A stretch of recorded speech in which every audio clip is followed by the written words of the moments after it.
sallallahu ala alihi wa sahbihi wa sallim tasliman katsiran katsiran arsalahu bil haqqi bashiran wa nadhiran wa da'iyan ila Allah bi iznihi wa sirajan munira. Amma ba'd, fa'udhu billahi minash shaitanir rajim. Wal 'asr innal insana lafi khusr illa alladhina amanu wa 'amilus salihati wa tawasaw bil haqqi wa tawasaw bis sabr. Sadaqallahul aliyyul azim. Inna Allaha wa malaikatahu yusalluna 'alan nabi ya ayyuhalladzina amanu sallu 'alaihi wa sallimu taslima. Allahumma salli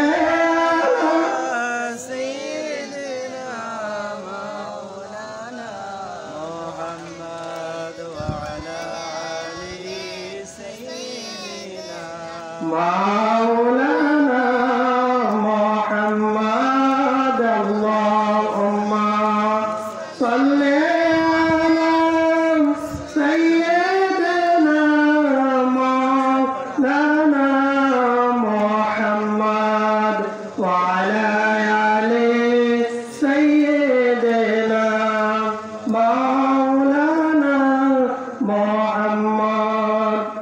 এই দুনিয়া পরে থাকবে, আমরা একদিন থাকব না।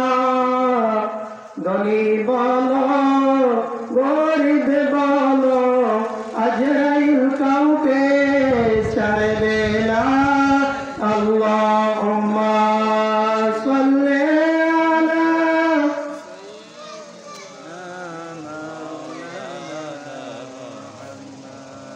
وعلى آل سيدنا مولانا محمد.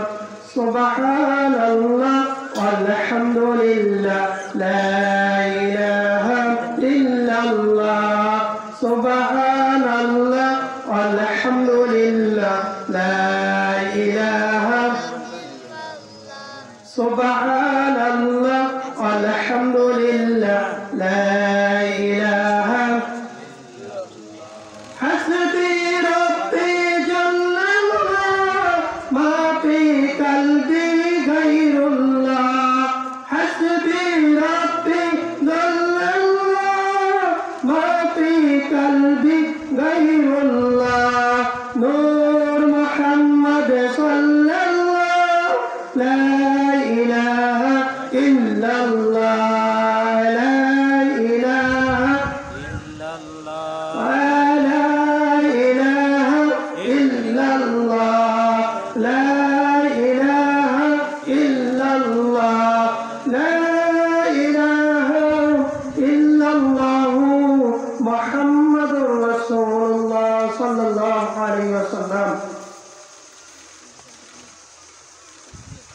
পবিত্র মাহে রমজান উপলক্ষে 6 দিন ব্যাপী দ্বিতীয়তম তাফসীরুল কোরআন মাহফিল ধান তারাপাড়া পশ্চিম পাড়া ওয়ারিশ প্রধানিয়াবাড়ি জাল মসজিদ সংলগ্ন মাঠ হাজীগঞ্জ চাঁদপুর।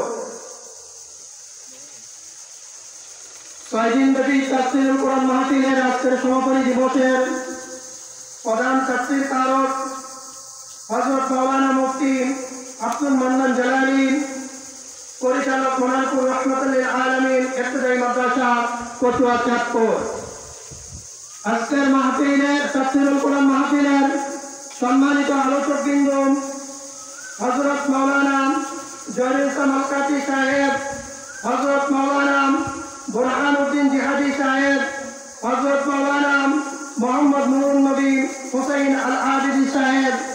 এছাড়া আরো উলামায়ে কেরামগণ তাশরীফ এনেছেন, উপস্থিত হয়েছেন। উক্ত অনুষ্ঠানের সকল মুসল্লিয়ানে কেরাম এবং যারা রয়েছেন প্রত্যেককে আসার আহ্বান জানাই।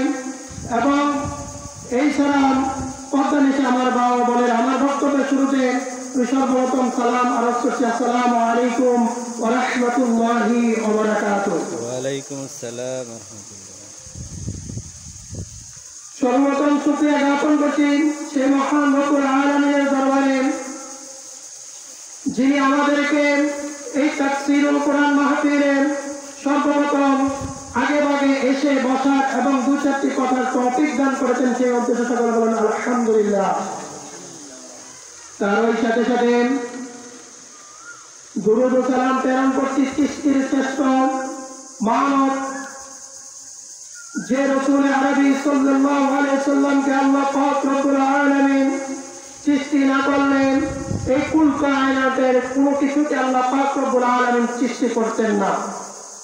যার উসিলায় সমগ্র বিশ্ব সৃষ্টি, যার উসিলায় আমরা মানব সৃষ্টি, যার উসিলায় আল্লাহর সৃষ্টি সকল কিছু সূচনা, তিনি আকায়ে মাওলা তাজদার মদিনা সরকারে দো আলম নূরে মুজাসসাম হুজুরে পাক নূর মুহাম্মদ মুস্তাফা সাল্লাল্লাহু আলাইহি ওয়াসাল্লামের কদম মোবারকে লক্ষ কোটি কোটি সালাম প্রেরণ করছি সাল্লাল্লাহু আলাইহি ওয়াসাল্লাম। আমি আমার খুতবার শুরুতে কোরআনের অন্যতম একটি সূরা সূরাতুল আসরের তেলাওয়াত করেছি। ওই আসরের অর্থ অনুযায়ী তাফসীর করার চেষ্টা করব ইনশাআল্লাহ। সূরা আসরের গুরুত্ব কেমন? রাসূল আরবি সাল্লাল্লাহু আলাইহি ওয়াসাল্লামের জামানায় যখন দুজন সাহাবীর সাথে সাক্ষাৎ হলো, তখন পরস্পর দুজন সাহাবী একজন আরেকজনের সাথে মোলাকাত হয়ে সালাম দিত, পাশাপাশি তারা সূরা আসর তেলাওয়াত না করে একজন আরেকজন থেকে বিদায় নিত না। ইমাম শাফিঈ রাহমাতুল্লাহ আলাইহি বলেন, যদি কেউ সূরা আসরের তাৎপর্য এবং বিশ্লেষণ যদি কেউ বুঝতো, তাহলে তার ঈমানের কোনো ঘাটতি থাকতো না, ঈমানের জন্যই এটা যথেষ্ট হয়ে যেত। যেমন সূরা আসরের অংশ বিষয়, সূরা আসরে আল্লাহ পাক বলেন আল আসর, এর অর্থ হলো সময়ের কসম। এই সময়টা কেমন গুরুত্বপূর্ণ? তাফসীরে ইবনে কাসীর বঙ্গমত করেন আল আসর মহাসত্তার সময়ের কসম, অর্থাৎ মহান আল্লাহ পাক রব্বুল আলামিনের সময়ের কসম। এই সময়টা কেমন গুরুত্বপূর্ণ আমি বলতেছি। আল্লাহ পাক কেন সময়ের কসম দিয়েছেন? কিছু কিছু তাফসীর কারকগণ ওয়াল আসর আসরের সময়কে বর্ণনা করেছেন, যেহেতু 5 ওয়াক্ত নামাজের ভিতরে মধ্যবর্তী নামাজ হচ্ছে সূরা আসরের নামাজ। আর এই আসরের নামাজ দ্বারা দুটি জিনিসকে ইঙ্গিত করে, একটা হচ্ছে দিনের শেষ ভাগ, আরেকটি হচ্ছে রাতের প্রথম ভাগ। আর এই সময় মানুষ বিভিন্ন কাজে ব্যস্ত থাকতে পারেন, ঘুমে হেলায় কাটাই দিতে পারে। এই নামাজের অনেক গুরুত্ব রয়েছে। এবং রাসূল আরবি সাল্লাল্লাহু আলাইহি ওয়াসাল্লামের কাছে যখন সাহাবায়ে কেরাম প্রশ্ন করেছেন, ইয়া আল্লাহ, ইয়া রাসূলুল্লাহ সাল্লাল্লাহু আলাইহি ওয়াসাল্লাম, আইয়ু আমালি আফদালু ইলাল্লাহ, আল্লাহর নিকট সর্বোত্তম আমল কোনটি? রাসূল আরবি সাল্লাল্লাহু আলাইহি ওয়াসাল্লাম বলেন, as-salatu waqtuha, ওয়াক্ত মতো নামাজ আদায় করা।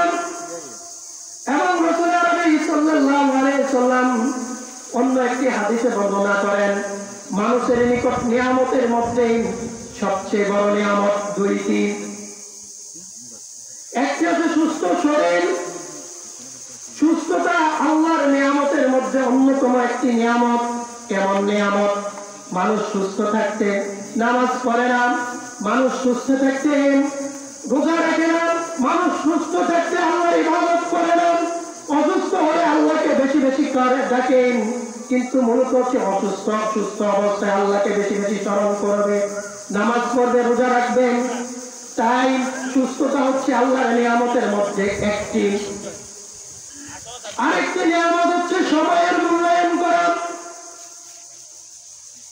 কেমন মূল্যায়ন? মানুষ সময়কে অবহেলা করে, সময়কে কোনো মূল্যায়ন করে না, সময়ের প্রতি কোনো মানুষের নেই, কখন কি করতে হবে তার প্রতি কোনো সচেতন নয়। সময়কে বিভিন্ন ঠাট্টা উপহাসে মানুষ কাটিয়ে দেয়। তাই এই সময়কে যখন পাবে তখন বান্দা আল্লাহর জিকির আজকারে মশগুল থাকবেন, আল্লাহকে স্মরণ করবেন, আল্লাহকে ডাকবেন, তার কর্মকে রাখবে, সময়কে অপচয় করবে না। এই জন্য সবচেয়ে মহামূল্যবান দুটি জিনিস। এবং পরবর্তী আয়াতে যদি আমরা যাই, ইন্নাল ইনসানা লাফি খুসর, এর বঙ্গরভাব হচ্ছে নিশ্চয়ই মানুষ ক্ষতিগ্রস্ত, নিশ্চয়ই সকল মানুষ ক্ষতিগ্রস্ত। এখন আমাদের মনে প্রশ্ন জাগতে পারে, আমরা তো মুসলমান, আমরা তো ইমানদার, আমরা কেন ক্ষতিগ্রস্ত? এটা হচ্ছে কয় বিক্রেতার উদাহরণ দিয়ে আমি বুঝাচ্ছি। ক্রেতা যদি হয় মুসল্লি, ক্রেতা যদি হয় ব্যক্তি, পণ্য যদি হয় তার আমল, বিক্রেতা যদি হয় মুসল্লি, পণ্য যদি হয় তার আমল, ক্রেতা যদি আল্লাহ, আল্লাহকে আমরা ধরি, তাহলে আমরা এখানে বুঝতে পারি বিনিময় কি? জান্নাত।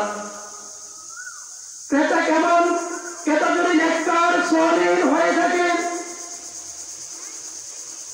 বিক্রেতা যদি নেককার সালেহ হয়ে থাকে, পণ্য যদি আমল ইবাদত হয়ে থাকে, তাহলে তা গ্রহণ করবে কে? আল্লাহ।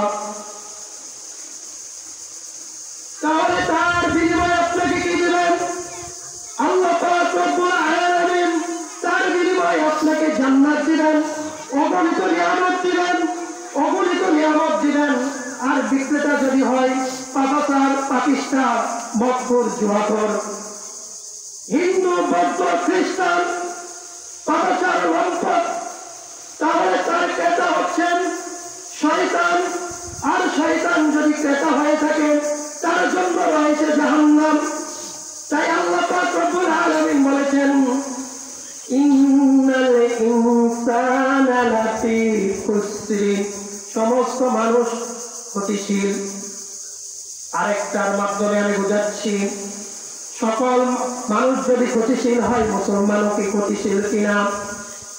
হ্যাঁ, অবশ্যই ক্ষতিশীল। এটার কারণ হচ্ছে মানুষ ব্যবসা করে না, বাণিজ্য করে না। ব্যবসা বাণিজ্যে মানুষ মারি খায় কিনা, লক্ষ লক্ষ টাকা মারি খায় কিনা।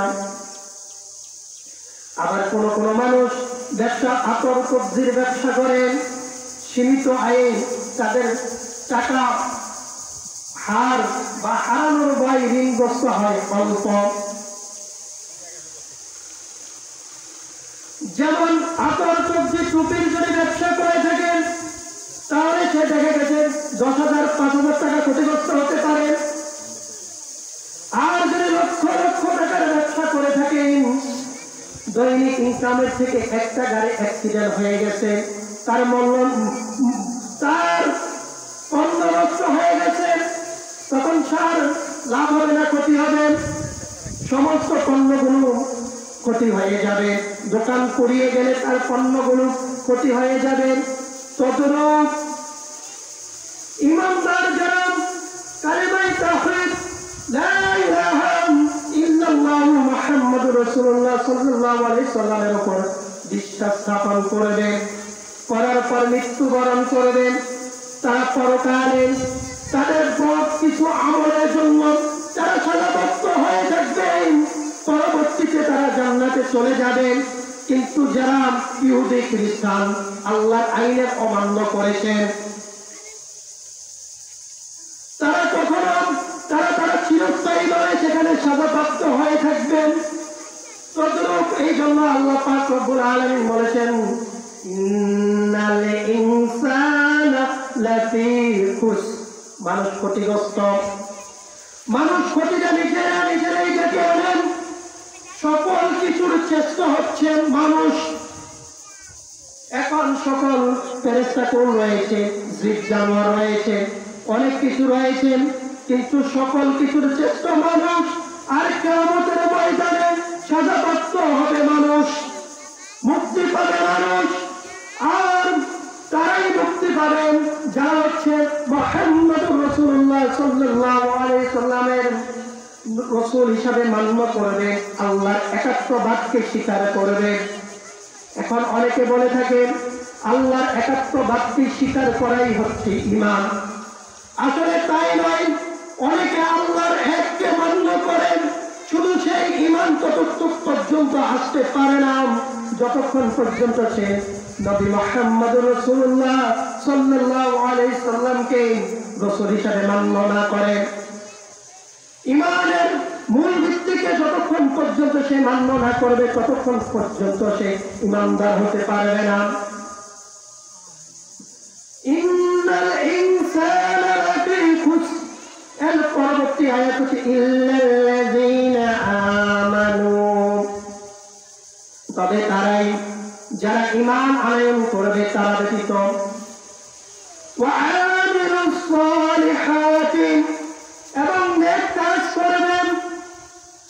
ওয়া তাওয়াসাউ বিল হাক্কি, এবং সত্য কাজের প্রতি আহ্বান করবেন। ওয়া তাওয়াসাউ বিস সাবরি, এবং ধৈর্য ধারণের প্রতি মানুষকে আহ্বান করবেন। তারা ব্যতীত সকল মানুষ ক্ষতিগ্রস্ত হবে। তাহলে আমানু, ইল্লাল্লাযীনা আমানু হচ্ছে ঈমান আনয়ন করা, ঈমানের প্রতি বিশ্বাস স্থাপন করা। ওয়া আমিলুস সালিহাতি, নেক কাজ করা। আমিলুস সালিহাতি মানে কি? আমরা অনেকে বুঝি না। নামাজ পড়া, রোজা রাখা, হজ করা, দান সদকা করা, সময় মতো যাকাত দেওয়া এবং ফিতর আদায় করা, রমজানে বেশি বেশি দান সদকা করাই হচ্ছে আমিলুস সালিহাত।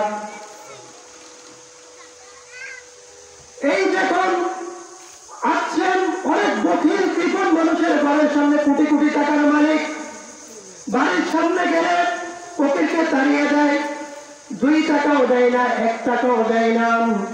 রমজান মাস এসে গেছে, কিন্তু সকল মাসের শ্রেষ্ঠ মাস হচ্ছে রমজান। আবার অনেকে মনে করে রমজান আসছে তো নামাজ পড়তে হবে, রমজান উপলক্ষে নামাজ পড়েন, রমজান চলে গেলে আর নামাজ পড়ে না।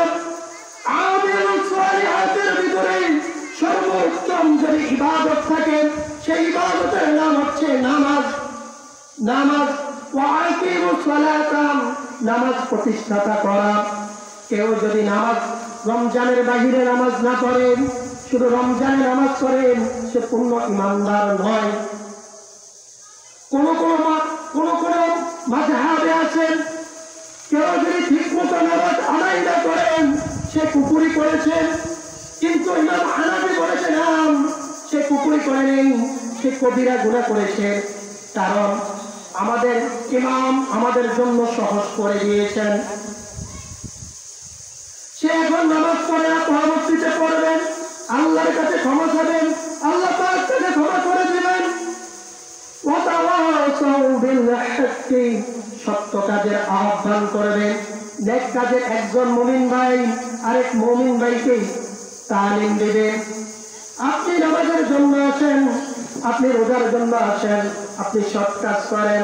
ওয়া তাওয়াসাউ বিল সাবরি, এবং ধৈর্য ধারণ করার জন্য আহ্বান করবেন। সেই বিপদে পড়েছে, অসময়ে তার সন্তান চলে গেছে, অসময়ে তার ধন সম্পদ লোপন করে নিয়েছেন। এর দ্বারা উদ্দেশ্য হচ্ছে ইমানদারের যদি সম্পদ চলে যায় মনে করবেন এটা ক্ষতিগ্রস্ত নয়, এটা হচ্ছে আল্লাহ পাকের একটি পরীক্ষা। আর বেঈমানের যদি সম্পদ চলে যায় তাহলে মনে করবেন সেটা তার জন্য গজব। ইমানদারের জন্য সেটা রহমত, বেঈমানের জন্য সেটা গজব। তাহলে বোঝা গেল ইমানদারের জন্য হচ্ছে সবচেয়ে বড় নিয়ামতের অন্যতম নিয়ামত হচ্ছে ধৈর্য ধারণ করা।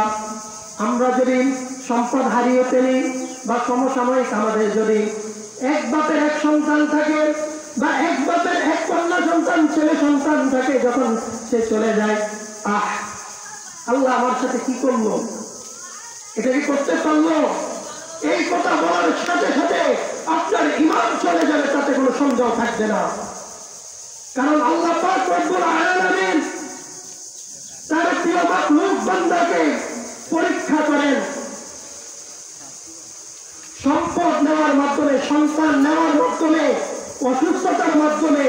আর ঈমানদার যদি তাতে যদি ধৈর্য ধারণ না করতে পারে, বরং যদি আল্লাহকে বলে আল্লাহ আমার কে এই কাজটা করতে পারলো, বিদ্রুপ করে, সাতটা বিদ্রুপ করে, তার ঈমান চলে যাবে।